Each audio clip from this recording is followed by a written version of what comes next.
La historia nos pertenece, nos otorga elementos para comprender el presente y, por lo tanto, actuar conscientemente en él. Interruptus. Escucha y comparte con nosotros la idea de que el pasado constituye lo que somos y lo que seremos en el futuro. Interruptus. Hacer época no es intervenir pasivamente en la cronología, es interrumpir el momento. Interruptus. Pasado es presente.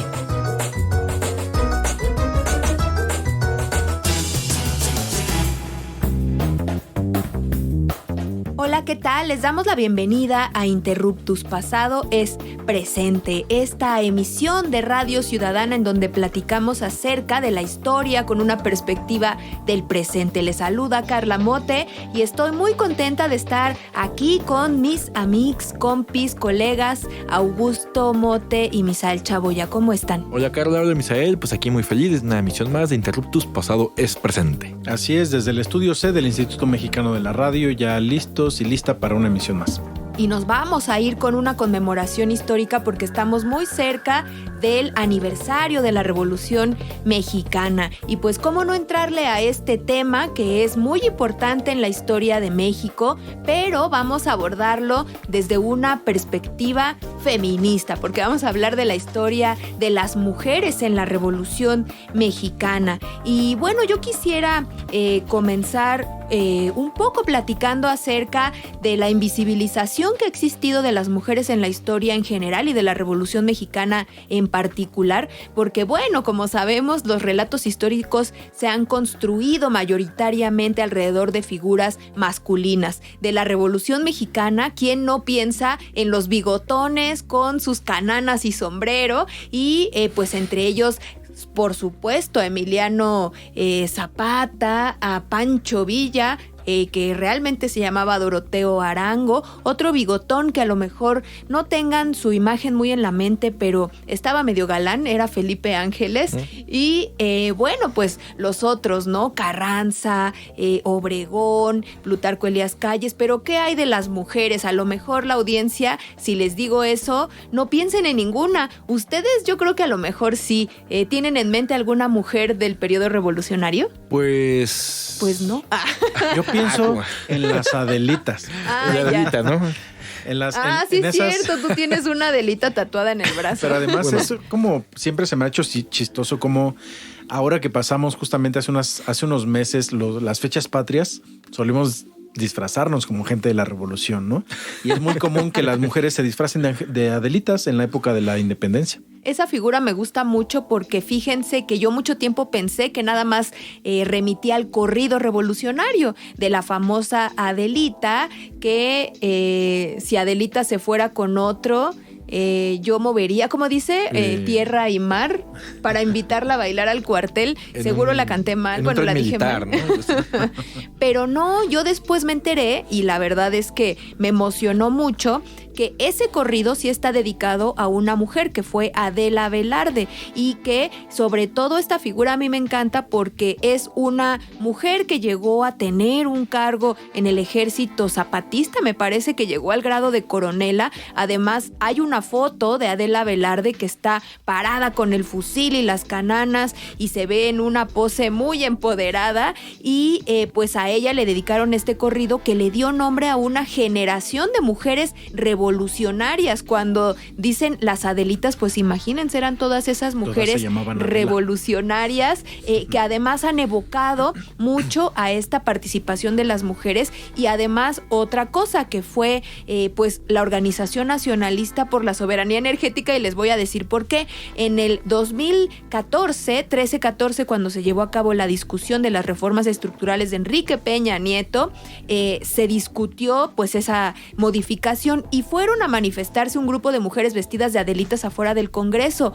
Y bueno, es que pues es una figura que evoca eso, resistencia, revolución. Y yo nomás, déjenme decirles que quien encabezaba ese movimiento de las Adelitas era la actual presidenta de México, la doctora Claudia Sheinbaum. Fíjate que creo que también mucho esta construcción popular de la Adelita o de las Adelitas tiene que ver con la fotografía tradicional, sí, ¿no? Que es una fotografía emblemática de la Revolución Mexicana, yo creo que de las más conocidas en el mundo. Y que, bueno, marca a esta mujer que además tiene una expresión súper dura, ¿no? Que está ahí casi en el estribo de un ferrocarril, asomándose como para atrás. Y yo creo que esa imagen como que contribuyó a la idea de pensar que las Adelitas era como un cuerpo de mujeres simplemente como colectivo anónimo, ¿no? Y esto me lleva a una reflexión que bueno, quisiera yo compartir un poco como... bueno, hoy estamos hablando justamente de las mujeres en la revolución, su participación, que es muy relevante como todas las épocas de la historia también, en la historia mundial, pero creo que además al mismo tiempo no es un tema tan reciente, ¿no? Bueno, historiográficamente, pues yo creo que es un tema que se ha empezado a trabajar desde hace quizá unos 30, 40 años, pero mediáticamente se ha ido haciendo mucho más relevante, inclusive en la forma de comunicación y divulgación del conocimiento histórico. Ahora es muy común, y qué bueno, yo lo celebro, que se hable justamente más de las mujeres en distintas épocas de la historia nacional, en la independencia, en la revolución, justamente ahora que estamos conmemorando un año más de Anif de la Rev. Las mujeres se han hecho cada vez más evidentes y visibles, digamos, en estos grandes procesos de la historia nacional. Pero la reflexión quizá que yo quisiera hacer, o quizá una pregunta, no sé, para Augusto y Carla, ¿cómo es que podemos entender, digamos, y girar la forma de entender la Revolución Mexicana de una forma tradicional en la que siempre hablamos de balitas y soldaditos y de hombres, y ahora cuando hablamos de mujeres se insertan otros temas? Bueno, pues digamos que la Revolución Mexicana, pues desde la década de 1920 hasta, digamos, los años 80 del siglo pasado, pues siempre fue una historia nacional que se centra en una visión, ¿no? Pues de las grandes batallas, hombres, batallas, villas, bueno, Carranza, los grandes héroes, ¿no? Que le dieron forma al Estado postrevolucionario, ¿no? Incluso, pues, años después, ¿no? Por ejemplo, veremos la entrada de un Zapata y de un Villa a este panteón revolucionario. Y las mujeres, pues, de cierta manera van a quedar vedadas, ¿no? De este discurso, puesto que lo central, ¿no? Para el nuevo régimen, el nuevo gobierno, pues era darle forma, ¿no? Y darle identidad, pues, nacional a, pues, justamente este nuevo gobierno que se está forjando. Yo considero, al menos de perspectiva como historiador, que la entrada, pues, de una narrativa de las mujeres en la historia de México, pues proviene justamente a partir de los cambios de la historiografía y la historia como disciplina histórica en la década de los años 70 y 80, con la aparición de la historia social, la historia cultural y aspectos de la vida cotidiana que permiten entender y por ejemplo, dar voz o emergencia a sujetos que anteriormente no estuvieron visibilizados por la historia tradicional, justamente de balitas, de soldaditos y de grandes héroes nacionales, ¿no? Y aquí Carla, pues experta en el tema, nos podrá decir un poco más de ello. Fíjense que el otro día yo estaba buscando información sobre mujeres en la historia y me puse así a navegar por internet buscando eso y encontré un texto que escribió una mujer llamada Laureana Wright, por ahí por 1889, imagínense, en el que recogió muchas biografías de mujeres. Entonces, yo creo que la inquietud por conocer cuál ha sido la participación de las mujeres no es tan reciente. O sea, en realidad, pues como mujeres nos interesa saber porque pues cómo es que no existíamos, ¿no?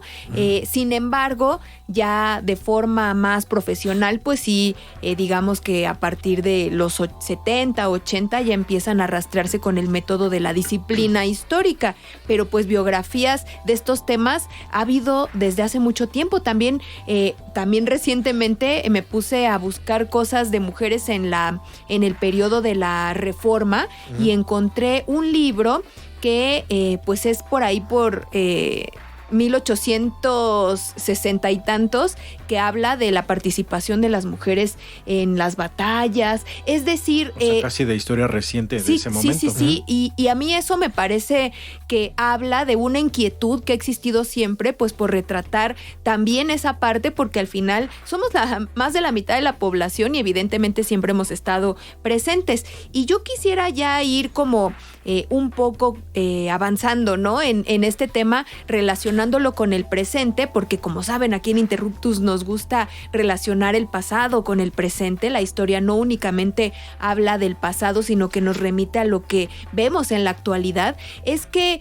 pues, queramos o no, la presencia de las mujeres ha cambiado muchísimo en pues relativamente pocos años. Hace poco tiempo pues era imposible ver a mujeres en cargos de decisión de alto nivel. Una muestra es que el gabinete de Enrique Peña Nieto, imagínense, tuvo creo que como a 2 mujeres en todo el sexenio.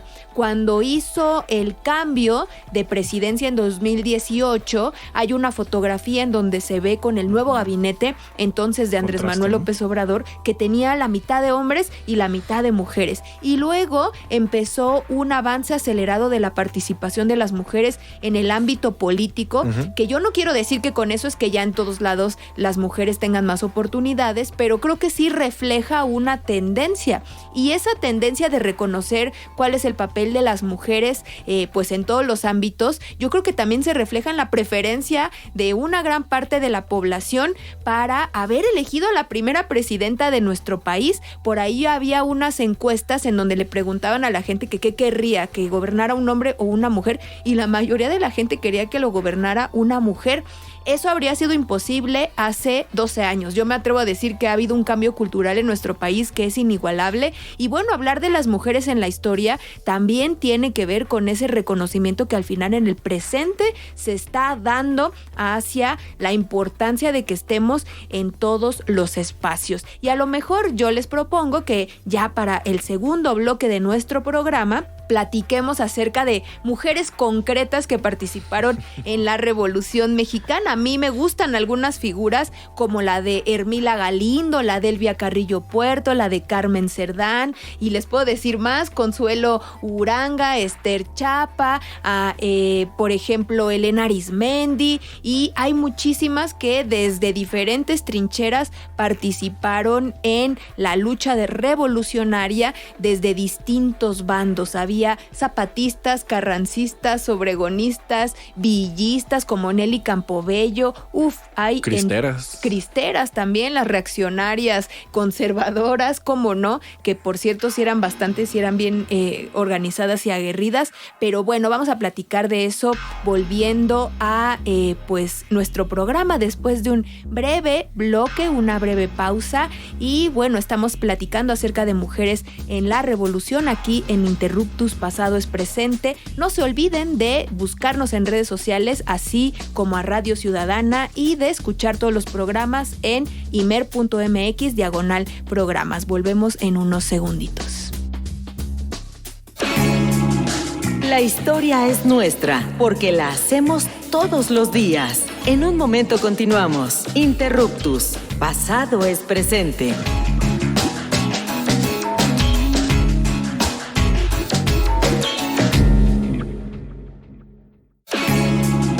No somos los mejores del mundo, pero sí los mejores del rumbo. Continuamos en Interruptus, conocimiento histórico para que no te tuerza la policía intelectual.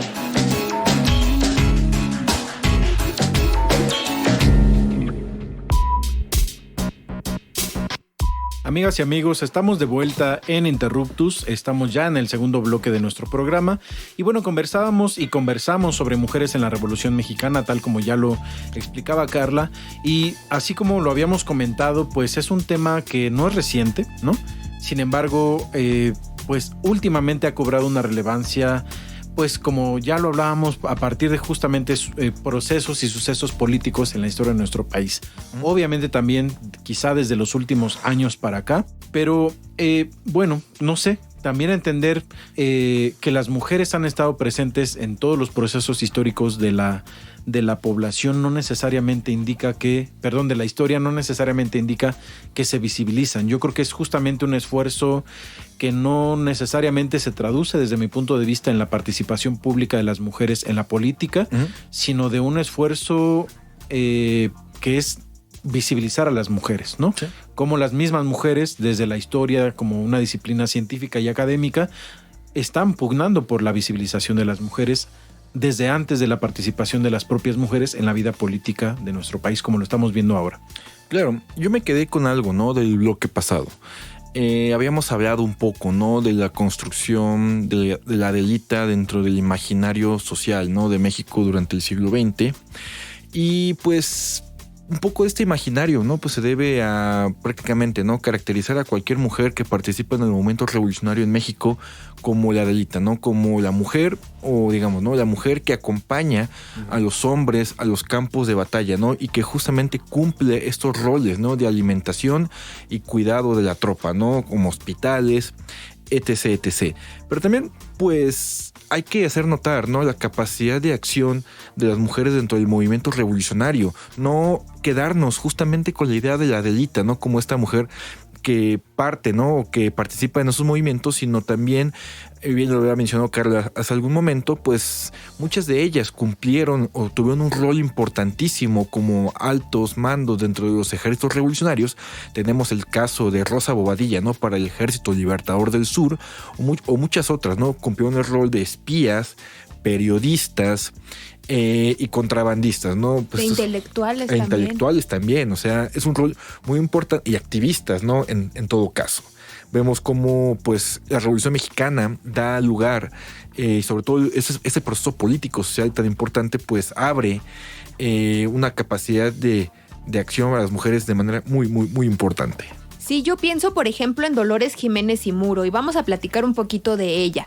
Ella se unió al Partido Liberal Mexicano de los Hermanos Flores Magón desde 1901 y formó parte del núcleo duro intelectual, en donde estaban obviamente Ricardo y Enrique Flores Magón, estaba Antonio y Villarreal, estaba Praxedis Guerrero, estaban personajes que fueron pues los grandes pensadores de la lucha contra el porfirismo, de los derechos laborales, en contra de la corrupción de los jueces y magistrados, y pues ahí estaba Dolores Jiménez y Muro también reflexionando, discutiendo, y pues yo no puedo dejar de imaginarme a una mujer como ella, junto con otra que fue Juana Belén Gutiérrez de Mendoza, hablando de tú a tú con ese grupo de varones, que además déjenme decirles que eran bien machirulos. En los periódicos publicados por el Partido Liberal Mexicano, como el Regeneración, hay algunos artículos donde las tachan de lesbianas nada más por andar ahí también discutiendo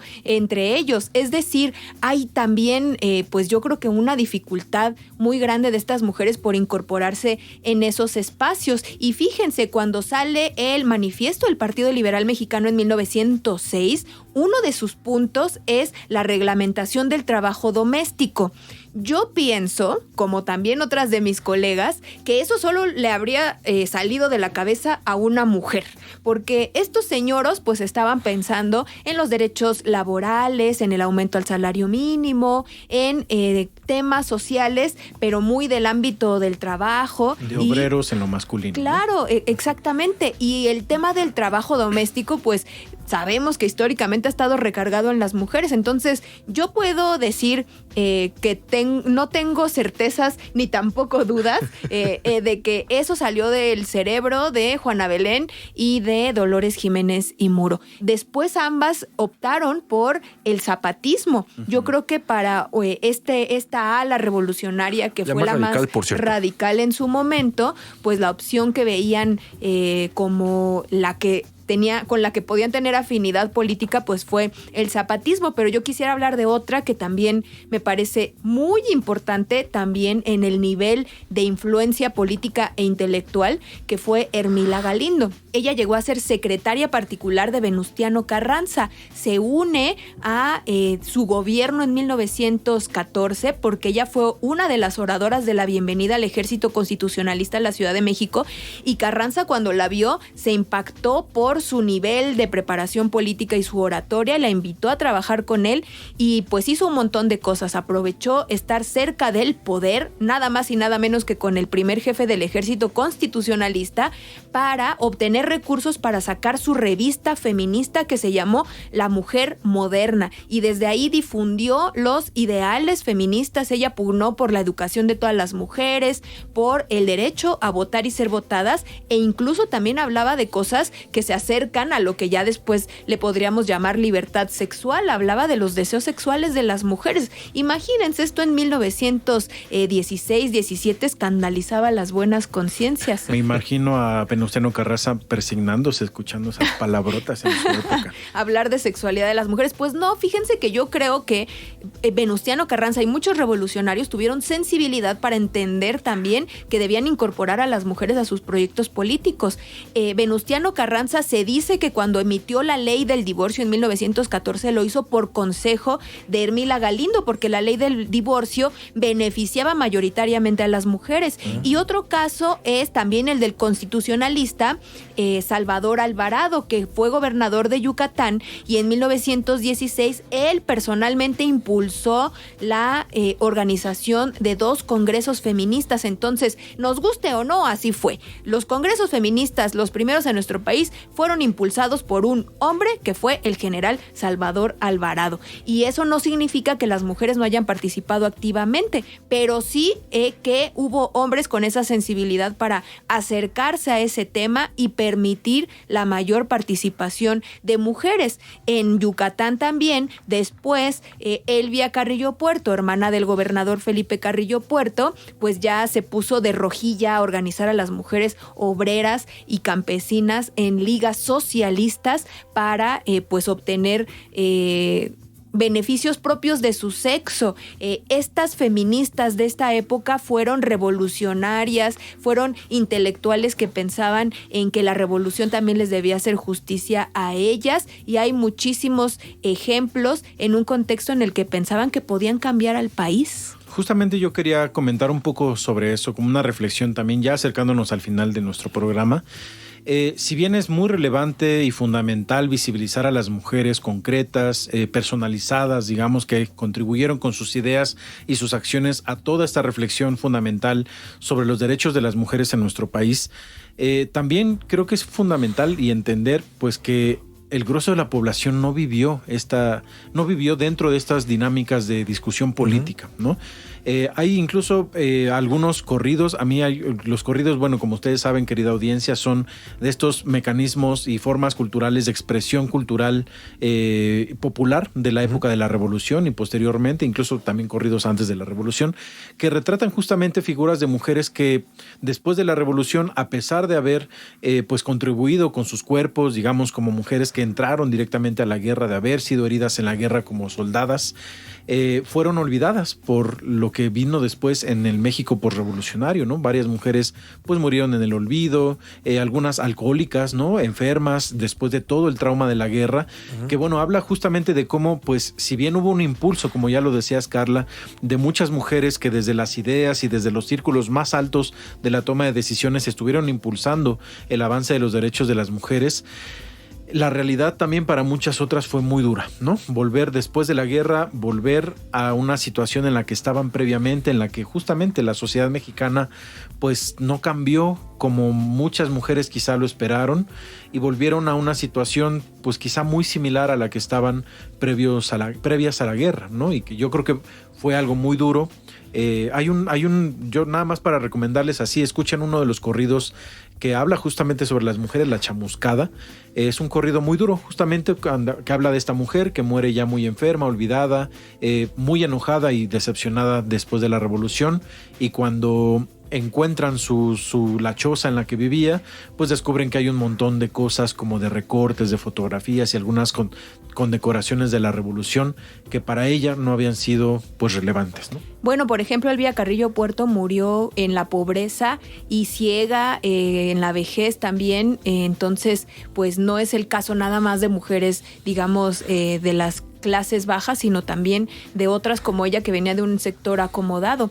Y sobre eso, fíjense, les recomiendo un libro que se llama Las veteranas de la Revolución, de la doctora Marta Eva Rocha Islas, porque ella lo que estudia es a quienes se les otorgó la veteranía, es decir, pensiones por haber participado en la Revolución Mexicana, y ahí vemos a un montón de mujeres que estuvieron en la mera guerra luchando y después consiguieron su grado de veteranas. Y bueno, pues de esta forma cerraremos esta emisión de Interruptus, Pasado es Presente, en donde en conmemoración por el aniversario de la Revolución Mexicana hablamos acerca de las mujeres en este periodo histórico. Les agradecemos mucho que nos hayan escuchado y bueno, pues estaremos acá nuevamente. Gracias amigos, gracias Augusto, gracias Misael. Gracias, nos vemos el próximo lunes. Gracias, nos vemos. Hasta la próxima. Búsquenos en las redes sociales, estamos en Twitter como @R_Interruptus y también en todas las redes sociales como Interruptus Radio. También escuchen siempre Radio Ciudadana y